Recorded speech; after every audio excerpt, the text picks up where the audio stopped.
আসসালামু আলাইকুম। আমি ডাক্তার রাকিব।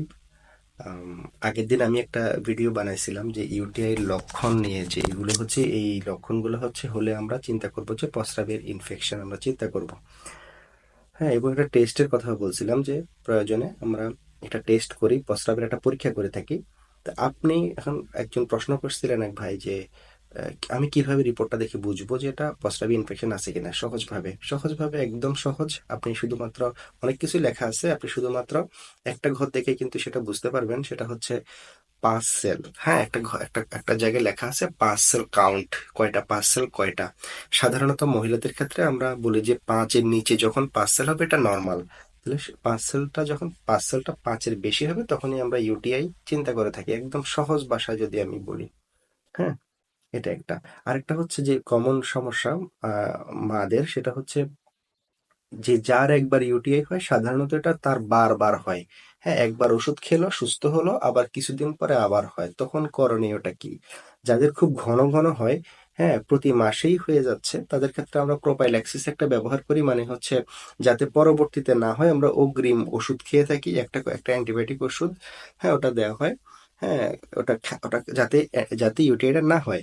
আর আরেকটা হচ্ছে, এখন কারো কারো ক্ষেত্রে দেখা যায় যে অনেক দিন ধরে, মানে অনেক দিন পরে পরে হয়, 3 মাস পরে একবার হয়, 4 মাস পরে একবার হয়, তাহলে কি তারাও কি ওষুধটা কন্টিনিউ করবে এত লম্বা সময়? না, এটা দরকার হয় না।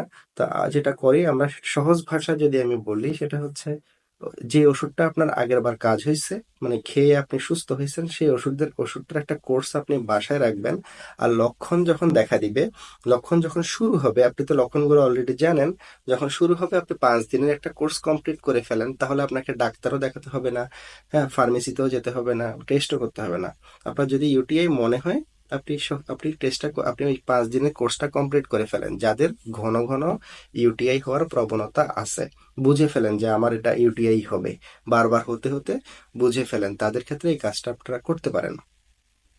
আর সবচেয়ে গুরুত্বপূর্ণ মেসেজ হচ্ছে, যখনই ইউটিআই হবে, যদি মনে হয় যে লক্ষণগুলো ইউটিআই এর সাথে মিল আছে, সেক্ষেত্রে সময় নষ্ট না করে ওষুধ শুরু করে দেওয়া অথবা ডাক্তারের শরণাপন্ন হওয়া। ডাক্তারের শরণাপন্ন হওয়া।